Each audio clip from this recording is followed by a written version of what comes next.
6절 말씀 우리 다 같이 한번 한 목소리로 읽도록 하겠습니다. 다 같이 읽습니다. 시작. 하나님이 세상을 이처럼 사랑하사 독생자를 주셨으니 이는 그를 믿는 자마다 멸망하지 않고 영생을 얻게 하려 하심이라. 아멘. 한 번만 더 읽어볼까요? 다 같이 한번 읽겠습니다. 시작. 하나님이 세상을 이처럼 사랑하사 독생자를 주셨으니 이는 그를 믿는 자마다 멸망하지 않고 영생을 얻게 하려 하심이라. 아멘. 제가 고등학교 시절에 학교에서 소풍을 갔던 산이 있었어요.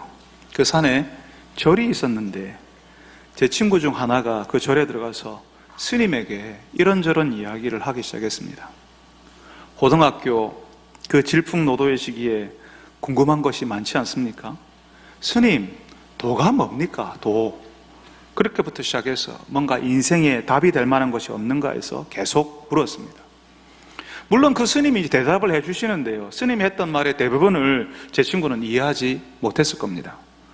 고등학교 2학년이 이야기에는 너무나도 크고 어려운 주제를 가지고 이야기했거든요.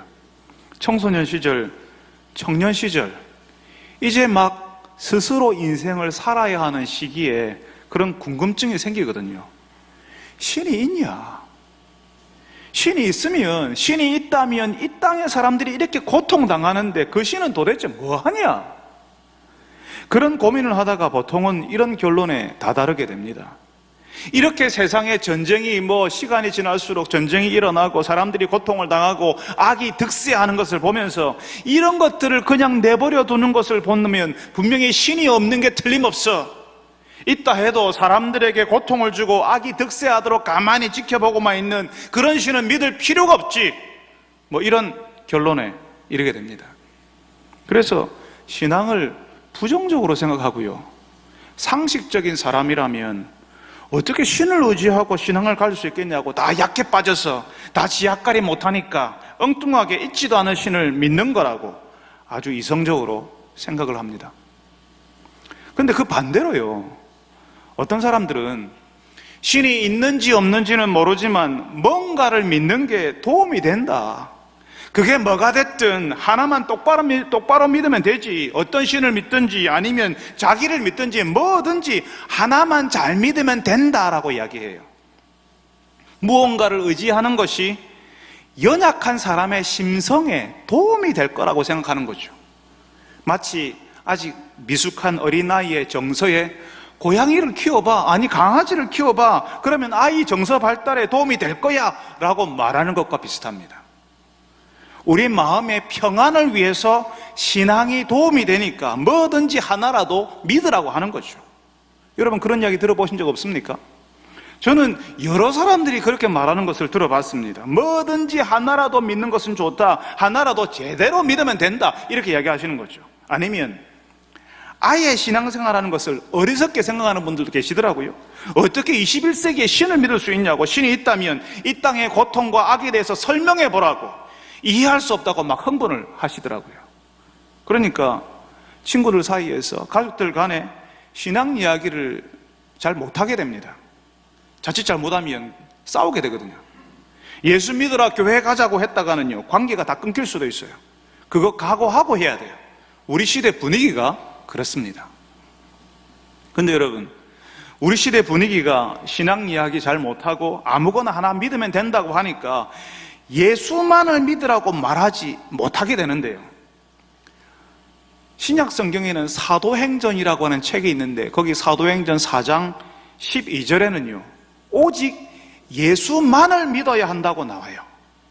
4장 12절에 이렇게 되어 있습니다.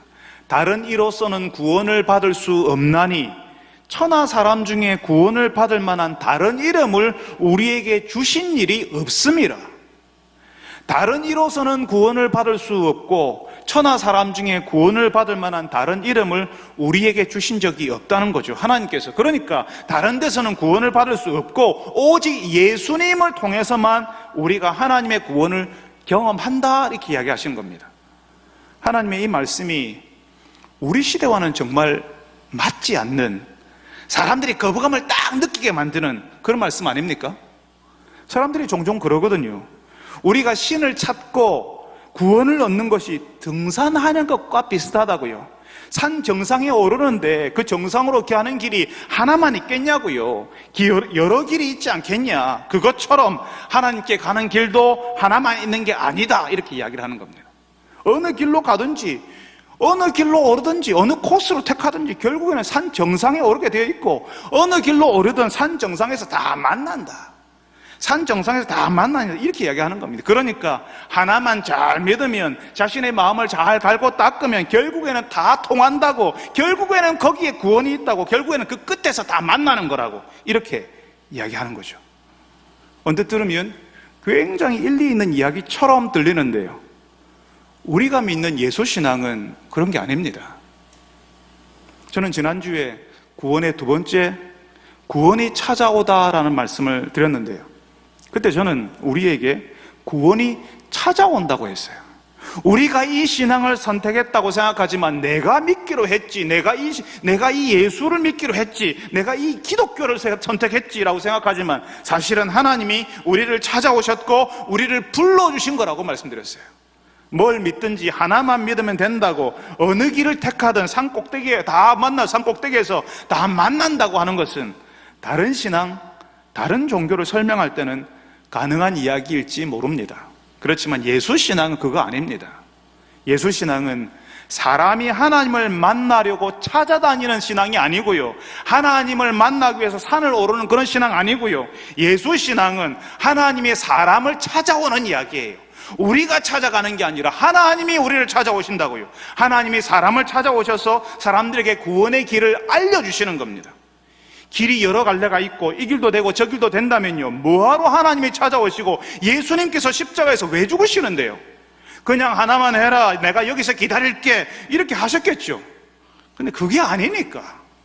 사람으로서는 도저히 구원의 길이 없으니까, 스스로 살아날 방법이 없으니까 가만히 내버려 두면 그냥 찾아다니다가 지쳐서 죽거나 엉뚱한 거 붙잡고 내가 찾았다라고 그렇게 할 거니까 하나님께서 오셔서 가르쳐 주시는 겁니다.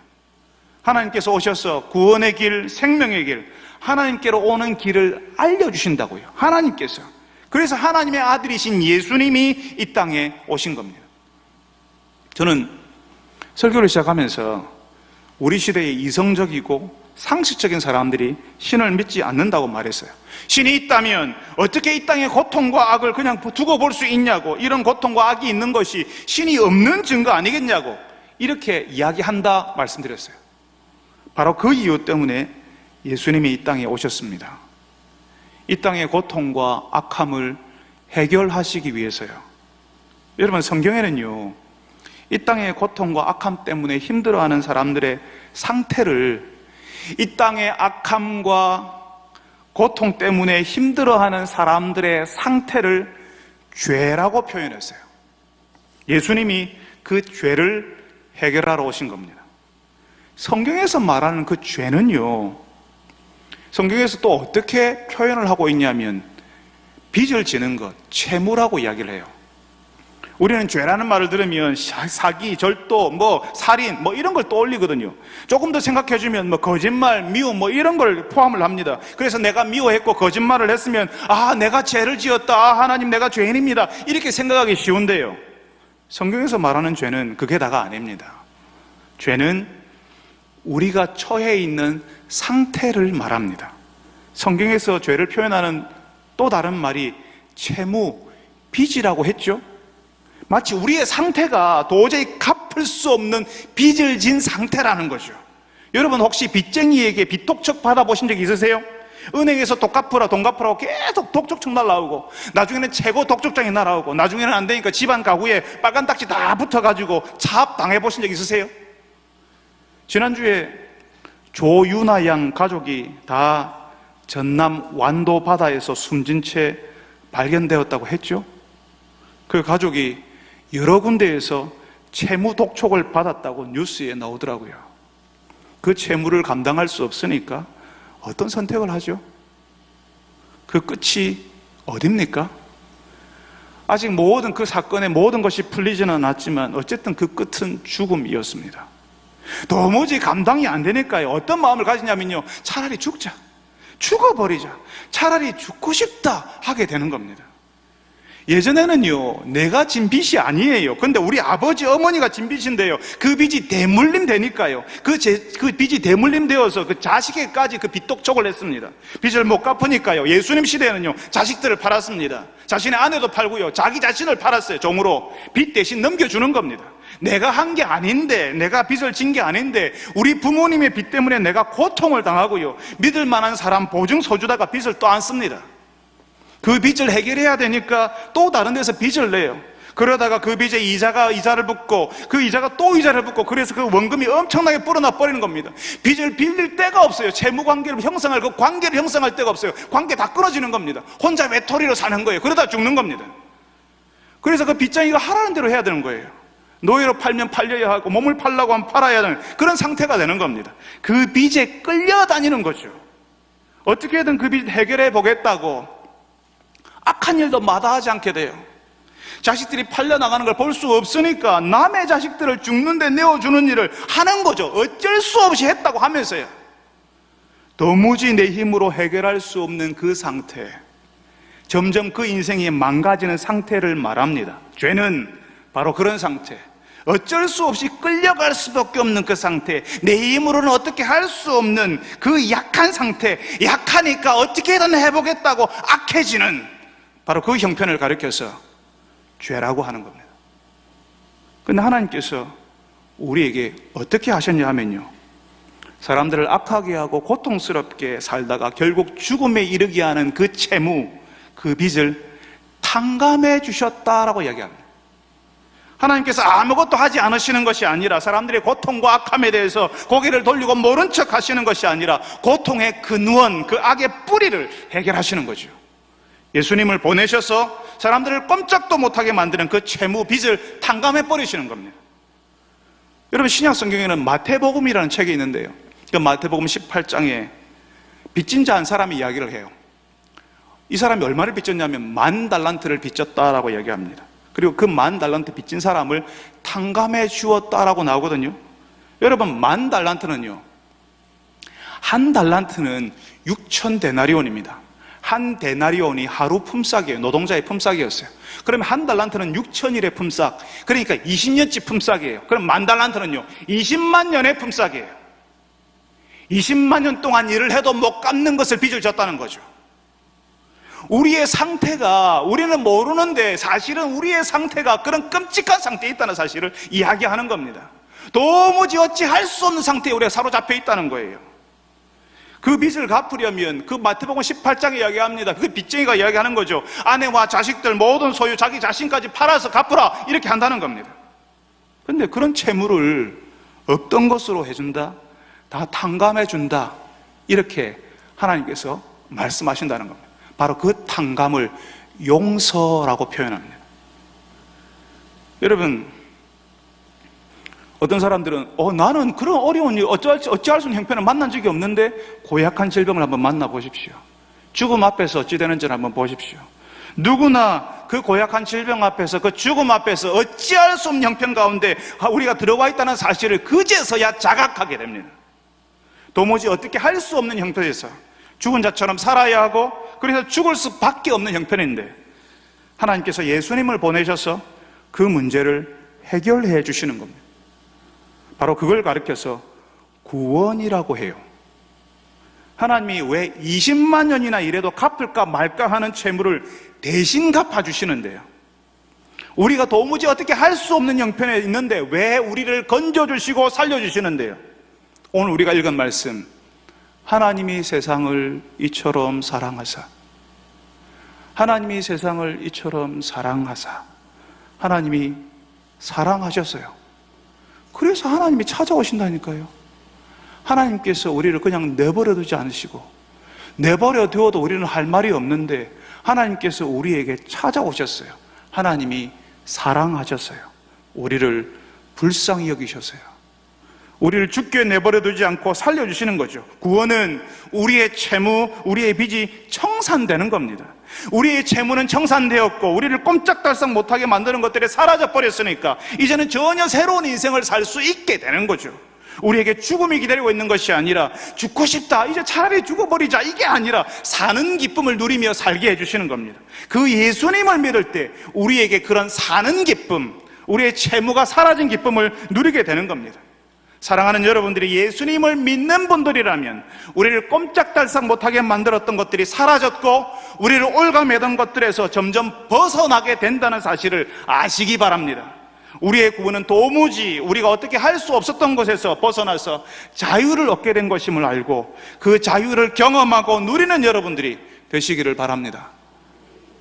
여러분, 하나님께서요, 마치 20만 년을 갚아도 다 감당이 안 될 정도의 빚을 진 것처럼 어떻게 할 수 없는 형편에서 대신 빚을 갚아주시고 살려주시는 분으로 누구를 정하셨냐 하면 예수님을 세우셨어요. 예수님으로 하나님이 정하셨다고요. 하나님의 유일하신 아들 독생자 예수님이 그 일을 하도록, 예수님이 우리의 몸값이 되시고 우리는 대신 살도록, 예수님이 우리 대신 벌을 받고 우리는 용서받도록 하나님이 정하셨다는 거죠. 아무거나 하나만 믿으면 되는 것이 아니라 하나님께서 예수님을 통해 예수님으로만 우리의 빚이 탕감받고 우리가 구원을 경험하도록 하셨다는 거죠. 그 구원의 방법을 내가 정한 것이 아니라, 사람들이 다수결로 정하는 것이 아니라 하나님이 정하셨다고요. 여러분, 말씀드렸죠. 사도행전 4장 12절, 다른 이로서는 구원을 받을 수 없나니 천하 사람 중에 구원을 받을 만한 다른 이름을 우리에게 주신 적이 없었다, 이렇게 말씀하십니다. 오직 예수님을 통해서만 우리가 구원을 경험하는 겁니다. 그걸 오늘 말씀은 하나님이 세상을 이처럼 사랑하사 독생자를 주셨으니, 하나님께서 우리에게 그 구원을, 그 독생자를 주셨다라고 얘기하는 겁니다. 우리가 찾았다가 아니라 하나님께서 우리에게 주셨다라고요. 우리 구원의 열쇠가 되는 것은 바로 예수님이십니다. 요즘 아파트에 사시는 분들은 그 아파트 들어갈 때에 비밀번호를 입력하는 방식으로 띡띡띡띡 이렇게 누르는 방식으로 출입하지 않습니까? 예전에, 제법 오래전에요, 다른 도시에서 제가 사역할 때에 주상복합 아파트가 생겼어요. 주상복합 아파트가, 새로 생긴 주상복합 아파트, 큰 빌딩이, 거기에 신방 갈 일이 있어서 가는데요, 보통 아파트가 27층이다 38층이다 이러면요, 비밀번호는 38층에 몇 호, 그러니까 3801호, 뭐 3801, 3802 이런 식으로 입력하게 되어 있거든요. 그런데 그 주상복합 아파트는요, 전혀 다른 조합으로 되어 있는 거예요. 도무지 열리지가 않는 거예요. 띡띡띡띡 눌렀는데 주차장에도 들어갈 수가 없었어요. 그 당시에는요, 우리가 못 열면 주인이 와서 열어줘야 됐어요. 몇 번을 해도 안 되니까 할 수 없이 신방을 받으시는 성도가 나오셔서 직접 비밀번호를 딱 누르시고 열어줬습니다. 그때 그렇게 눌러도 안 열리는 이 주차장의 바가요, 그게 쑥 열리는 겁니다. 그렇게 안 열리는 것이 주인이 누르니까 그냥 쫙 열려버리는 거죠. 비밀번호가, 그래서 물어봤어요. 어떤 조합으로 이루어졌냐고 물어보니까요, 아파트 층수나 그 집의 호수하고는 아무런 연관이 없는 거예요. 그래서 그런 생각을 했습니다. 아, 이 아파트는 며느리들을 위한 아파트구나. 시어머니를 도무지 못 들어오시겠구나. 그 비밀번호가요, 어떤 사람은 너무나도 편하게 들어오게 하고 어떤 사람은 못 들어오게 해요. 도무지 왜 그런 번호를 쓰는지 이해할 수 없어도 그 번호를 누르면 문이 열리는 거죠. 그 아파트에서 그렇게 정한 겁니다. 여러분, 하나님께서요, 예수님을 우리 구원의 비밀번호 패스워드로 삼으셨어요. 어떤 사람은 이해가 안 될 겁니다. 왜 다른 건 안 되냐고, 하필 예수라는 이름을 쓰냐고 마음에 안 들 수 있습니다. 그런데 하나님께서요, 하나님의 유일하신 아들 독생자 예수님을 우리 인생의 비밀번호로 주셨습니다. 그 패스워드를 누르지 않으면 문이 열리지 않아요. 여러분, 저는 아주 중요한 말씀을 지금 드리고 있습니다. 잠겨진 문이 있는데 아무리 그 문 앞에 오래 서 있어도, 오래 서 있느라고 수고했지, 자 문 열어줄게, 이거 아니라고요. 아무리 그 문 앞에 오래 서 있어도 그 문은 열리지 않습니다. 그 문이 열려야 그 문 뒤에 있는 공간으로 들어갈 수 있거든요. 문이 잠겨 있을 때 그 문은 어떻게 열리죠? 그 문을 열려면 열쇠가 있어야 되는 거죠. 그렇지 않으면 그냥 열쇠 구멍으로, 조그마한 구멍으로 그냥 그 문 뒤에 뭐가 있는가 호기심 가지고 들여다볼 수밖에 없어요. 그것만 할 수 있어요. 그 문 뒤에 있는 공간으로는 들어갈 수 없습니다. 하나님께로 가는 문을 여는 것도 마찬가지입니다. 하나님께 가려면 하나님을 알려면, 하나님이 주시는 수많은 은혜를 체험하고 그 나라에 들어가려면 열쇠가 있어야 된다고요. 그 열쇠가 누구라고요? 예수님, 예수 그리스도. 여러분이 인터넷에서 어느 공간으로 들어가려고 하면, 그것도 아주 개인적인 공간, 여러분이 여러분들만을 위해서 열리는 공간으로, 그 공간으로 들어가려고 하면요, 패스워드 넣어야 돼요. 다른 사람들에게 허락되지 않았지만 여러분에게만 허락된 공간으로 갈 때는 그 패스워드가 있어야 들어갈 수가 있습니다. 하나님과 은밀한 관계, 비밀스러운 그 관계, 하나님과 나만 아는 그 개인적이고 인격적인 관계로 들어가려면 패스워드 있어야 된다고요. 그 패스워드가, 그 비밀번호가 바로 예수님이라고요. 누가 하나님을 본 사람이 있습니까? 누구도 하나님을 보지 못했습니다. 하나님을 알 수도 없습니다, 우리는. 그런데 하나님께서요, 독생자 예수님을 통해서 하나님이 누구신지를 우리에게 알리셨다라고 이야기합니다. 우리가 오늘 요한복음 3장 16절을 읽었는데 앞에 있는 말씀, 요한복음 1장 18절에 이런 말씀이 나와요. 본래 하나님을 본 사람이 없으되 아버지 품속에 있는 독생하신 하나님이 나타내셨느니라. 아무도 하나님을 본 사람이 없는데 아버지 품속에 있는 독생하신 하나님이, 그분이 누군데요? 예수님이, 아버지 품속에 계신 독생하신 하나님, 그 예수님을 통해서 하나님이 알려지게 했다, 하나님이 보여지게 했다, 이렇게 이야기하시는 겁니다. 그러니까 예수님을 통해서 하나님이 누구신지 알고, 예수님을 통해서 하나님의 마음을 이해하고, 예수님을 통해서 하나님의 계획을 깨닫게 되는 겁니다. 그러니까 하나님을 알고 하나님의 다스림을 경험하려고 할 때에 예수님을 나의 주, 나의 하나님으로 믿고 받아들이지 않으면 하나님, 하나님의 나라, 하나님의 은혜와 사랑은 아무것도 우리는 알 수 없는 겁니다. 교회는 다니지만 알 수 없고, 신앙생활을 하는 것 같지만 하나님이 주시는 은혜, 능력, 감격은 없는 겁니다. 그 문 앞에 아무리 오래 서 있어 봐야 소용없다고 했죠. 우리가 할 수 있는 것은 열쇠 구멍으로 그 안에 뭐가 있는지 들여다보기만 할 뿐이에요. 문을 열고 들어가 보아야 되는 거죠. 열쇠로 돌려야 되는 거죠. 열쇠를 넣고 돌리지 않으니까, 그 열쇠가 없으니까 그냥 열쇠 구멍으로 들여다보면 할 뿐이죠. 그 은혜의 공간 속으로 들어갈 수가 없는 겁니다. 열리지 않으니까요. 오직 예수님을 통해서만 그 문은 열리고 새로운 공간, 새로운 하나님의 세계로 들어갈 수 있습니다.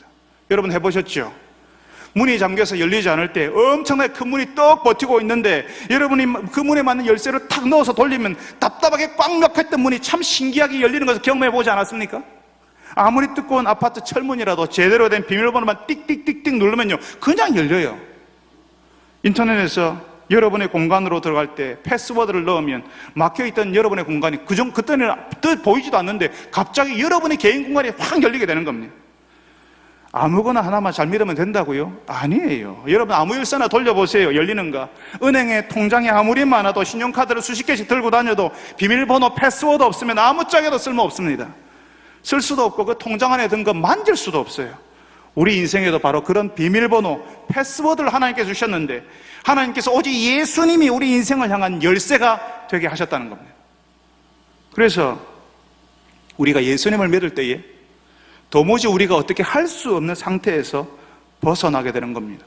굳게 닫혀있던 문이 철커덕하고 열리는 일을 우리가 경험해요.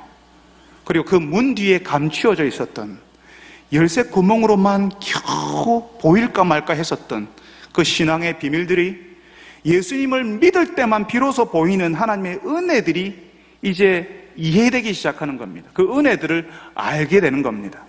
하나씩 하나씩. 예수님을 믿을 때 우리는 하나님의 자녀가 되고 그 자녀됨에 대해서, 하나님의 백성이 되고 그 백성이 되는 것에 대해서, 하나님의 소유가 되고 그 소유가 되는 것에 대해서 우리가 이제 이해하기 시작하는 거죠. 우리가 하나님의 소유라는 의미로 하나님의 영이 우리 가운데 거하시게 되는 겁니다. 시간이 흐를수록 하나님을 알아가는 기쁨을 우리가 누려요. 하나님의 부어주시는 사랑을 체험하는 겁니다. 하나님께서 너 내 거야 라고 이야기하시는 것을 우리가 경험하게 되는 거죠. 비록 우리가 살아가는 시간 가운데 사망의 음침한 골짜기를 지날 때도 있지만, 산만한 풍랑을 만날 때도 있지만, 하나님의 도우심을 경험하는, 더 깊이 있게 경험하는 기회가 될 뿐인 거죠. 그런 산만한 풍랑 속에서 어떻게 구하시는가? 그런 광음침한 골짜기를 통과할 때 하나님께서 우리에게 어떻게 함께 하시는가를 경험하게 되는 거죠. 사랑하는 성도 여러분, 여러분은 예수님을 믿는 분들이시죠? 예수님이 여러분의 인생의 열쇠인 줄 알아서 열쇠를 집어넣고 그 문을 열었지만 그 문 속으로 완전히 들어가지 못하고 그 문고리 붙잡고 어장짱하게 서 있지는 않습니까? 그 문을 열고 그 속으로 들어가야 합니다. 예수님께로 완전히 여러분의 인생을 던져 넣어야 비로소 보이게 되고 알게 되는 거죠. 그리고 아직 신앙에 대해서 관심은 있지만 아직 예수님을 여러분의 구원자로, 여러분의 하나님으로 믿어본 적이 없는 여러분, 하나님을 알고 하나님의 은혜를 누릴 수 있는 길은 예수님을 통해서만 가능합니다. 이 예수님을 하나님께서는 우리 인생의 열쇠, 비밀번호가 되게 하셨어요. 여러분이 이 예수님을 나의 주, 나의 하나님으로 고백하고 그분을 통해서 내 인생을 살겠다고 말할 때에, 그분이 그 예수님을 나의 주인으로 받아들일 때에 하나님께서 여러분을 받아주십니다. 여러분, 그 열쇠 구멍을 통해서만 한번 들여다보는 것이 아니라 그 문을 열고 들어와 보시지 않겠습니까? 비밀번호가 제대로 띡띡띡띡 하고 들어가면요, 새로운 공간, 새로운 세계가 열리는 것처럼 여러분이 예수님을 믿을 때에, 예수님을 의지할 때에 새로운 차원의 인생을 살게 되는 겁니다. 하나님이 보여주시는 하나님의 나라를 이 땅에서 경험하며 사는 겁니다. 다음으로 미루지 말고 오늘 지금 여기서 예수님을 나의 주, 나의 하나님으로 믿고 의지하겠다고 결단하는 여러분들 되시기를 바랍니다. 여러분을 받아달라고 하나님께 요청하는, 기도하는 여러분들이 되시기를 바랍니다. 여러분, 성경에서 말하는 죄는 하나님을 떠나 있는 상태라고 말씀드렸어요. 하나님을 떠나 있기 때문에 도무지 내 힘으로 어떻게 할 수 없는 형편 가운데 들어가게 되는 거죠. 그 형편 속에서 내가 이리저리 끌려다니는 겁니다. 끌려다니고 있는데 내가 끌려다니는지도 몰라요. 왜냐하면 다 그렇게 하고 있으니까. 엄청난 채무를 진 사람처럼 내 의지와 상관없이 허물과 죄로 죽은 상태가 되고 결국에는 뿌리 잘린 나무처럼 그 끝이 정해져 있는 거죠. 근데 예수님이 우리에게 오셨다고 했죠. 하나님께서 독생자 예수님을 우리에게 주셨다고요. 보내셨다고요. 그 예수님을 믿을 때에 오늘 말씀은 영생을 얻는다, 이렇게 말씀하십니다. 그를 믿는 자마다 멸망치 않고 영생을 얻게 하려 하심이라. 뿌리 잘린 나무처럼 죽는 것이 아니라 젖붙임을 당한 나무처럼 새로운 나무에 젖붙여져서 새로운 생명을 얻는다는 거죠. 우리가 하나님께 딱 붙어버리는 사건이 구원이라고 말씀드렸죠. 예수님 때문에 우리가 그렇게 되는 겁니다. 돌감람나무였던 우리가 참감람나무의 젖붙임을 받아서 우리는 이전에는 참감람나무가 아니었어요. 그런데 참감람나무가 되는 겁니다. 어떻게 할 수 없는 형편에서 죽어야 하는데 죽지 않고 새로운 생명을 얻어서 사는 거죠. 열매를 경험하는 겁니다. 내가 좋아지는 것을 보게 되는 거예요. 우리가 영적으로만 구원을 얻는 것이 아니라 우리의 마음, 우리의 육신, 우리의 관계, 우리의 가정, 이 모든 것이 좋아지고 달라진다는 겁니다. 저는 사람들의 죄를 설명하면서 하나님의 말씀에 그 죄가 채무, 빚을 지는 것, 이런 것으로 표현되었다라고 말씀드렸어요. 도무지 갚을 수 없는 채무에 시달리는 그 상태, 지긋지긋해서 그 압박과 쪼여오는 그 스트레스에 고통당하는 그 상태, 그 자신의 모든 것을 다 팔아넘겨도 안 되는 역부족인 그 상태. 그래서 사람들이 차라리 죽어버리죠. 아, 죽고 싶다, 이렇게 한다고 했어요. 하루하루 지어오는 그 고통, 압박, 스트레스, 두려움이요, 그 채무를 해결하기 전까지는 풀리지 않습니다. 우리의 상태가요, 하나님과의 관계가 회복되기 전에는 그 근원적인 치유를 경험할 수 없는 겁니다. 여러분, 저는 의료 지식이 없지만 최근에 허리가 휘어진 앉아있는 생활들을 많이 해서 척추 측만증 이런 것들이 많은 사람들에게 이렇게 유행하고 있습니다. 허리가 휘어진 거예요. S자로 휘어지거나 C자로 휘어지거나. 그 상태로 지내면요, 걸음걸이가 비틀어진대요. 체중이 두 다리에 고루 균등하게 실리지 않기 때문에 몸의 균형이 깨어지고요, 소화불량이나 내장기관에 계속 불편해진답니다. 문제는 허리거든요. 허리가 휘어졌거든요. 등뼈가 휘어졌는데 증상은 다리가 아파요. 그리고 소화가 안 되는 거예요. 허리가 문제인데 이상하게 다리가 찌릿찌릿하면서 다리가 아프고 소화가 안 되는 거죠. 아프는 다리가 아프니까 사람들은 아픈 건 다리니까 다리에 물파스를 자꾸 물파스를 바르고요, 자꾸 소화불량이 나타나니까 소화제를 먹으려고 해요. 그 근원적인 문제는 허리라고요. 허리가 나으면 다른 것들은 시간이 지나면서 같이 회복이 되는 겁니다. 여러분, 하나님을 떠난 것이 죄고 하나님 없이 사는 것이 죄라고요. 그것 때문에 우리가 어찌할 수 없는 형편 가운데 들어가게 돼요. 그런데 그 관계, 하나님과의 관계가 회복이 되고 하나님과 함께 살게 되면 우리를 고통 가운데 있게 했던 그 사람의 근원적인 문제가 해결이 되는 겁니다. 하나님과 함께 살면 살수록 우리는 좋아지고 달라지고 회복을 경험한다고요. 죽음을 경험하는 것이 아니라 영생, 생명을 경험하게 되는 거죠. 살아난다고요. 살아있는 것의 증거를 우리가 보게 돼요. 열매가 우리에게 찾아옵니다. 하나님과 함께 세월을 보낸 사람에게 나타나는 증거는 열매들입니다. 사랑, 희락, 화평, 오래 참음, 자비, 양선, 충성, 온유, 절제, 이런 성령의 열매들이 우리 속에서 맺혀지기 시작합니다. 사람들을 품어주고 사랑하는 일이 일어난다고요. 하나님이 우리를 사랑하신 것처럼 우리도 사람들을 사랑하게 됩니다. 예전에 우리 안 그랬거든요. 왜 나는 좀 안 봐주십니까? 왜 나는 안 주십니까? 왜 나만 미워하세요? 나는 그랬습니다. 그 마음에 사랑이 채워지지 못했거든요. 늘 허전하고 비어 있으니까. 그래서 불안하고요. 내 손에 쥔 것은 아무것도 없는 것처럼 보이는데 다른 사람에는 많이 보이는 것 같아서, 그래서 화나고 나만 손해보는 것 같고 그랬거든요. 근데 하나님의 사랑이 내 마음을 채우잖아요. 처음에 내 마음을 채우다가요, 그 사랑이 다 차면 이제 바깥으로 흘러내리는 겁니다. 하나님의 사랑을 어느 정도 경험하면요, 그때 다른 사람이 보여요. 우리가 힘들 때는요, 어려울 때는 나밖에 안 보이거든. 내가 제일 힘들고 내가 세상에서 제일 불안하고, 그래서 나는 완전, 왜 나는 안 주는데, 나는 이렇게 되는데요.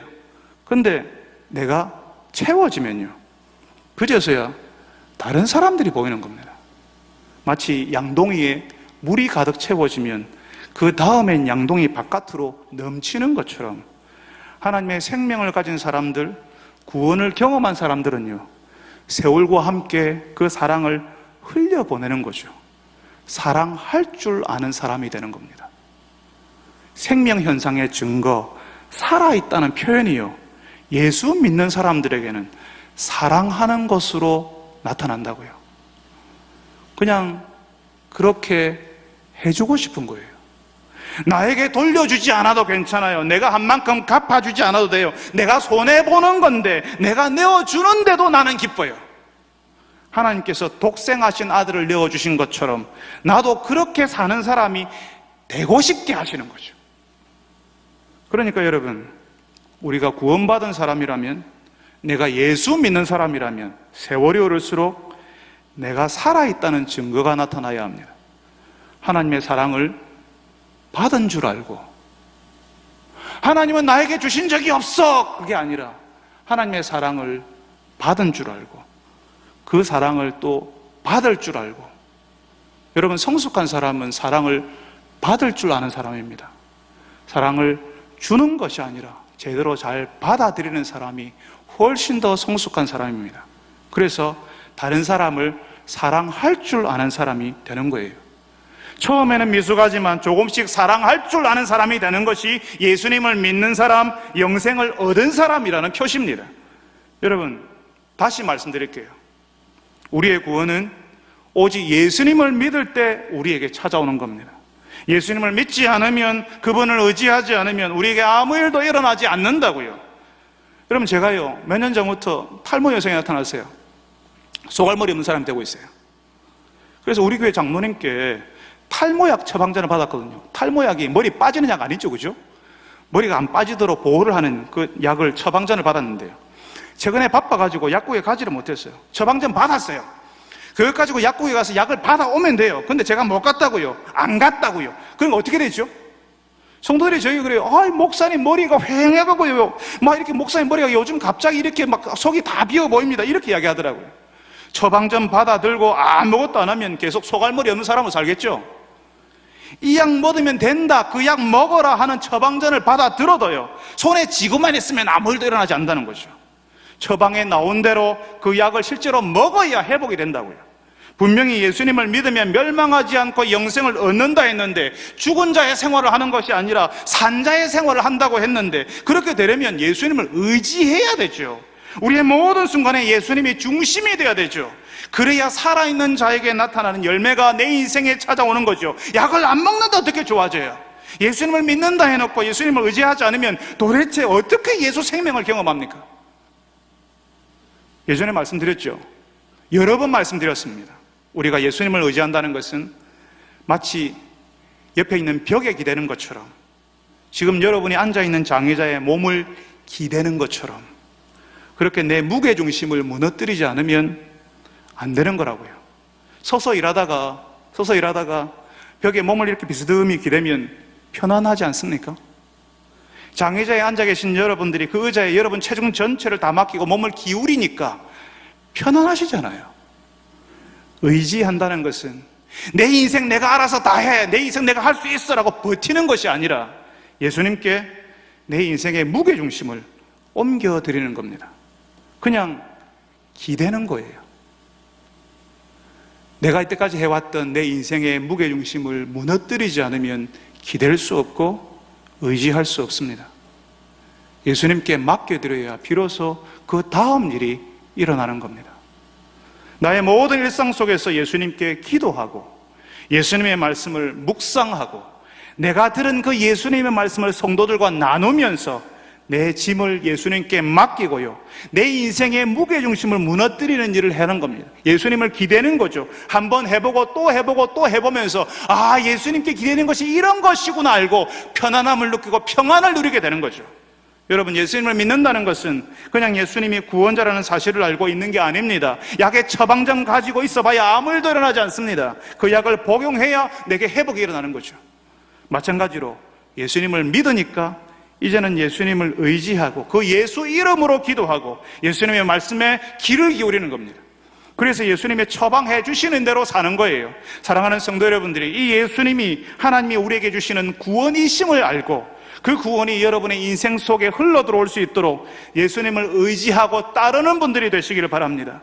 예수 이름으로 기도하고 예수님의 말씀을 듣고 그 말씀을 따라 살아서 예수님의 구원이 우리 인생에 어떻게 펼쳐지는지 보는 분들이 되시기를 바랍니다. 살아있는 자에게 나타나는 그 열매를 경험하는 여러분, 사랑할 줄 아는 여러분들이 되시기를 바랍니다.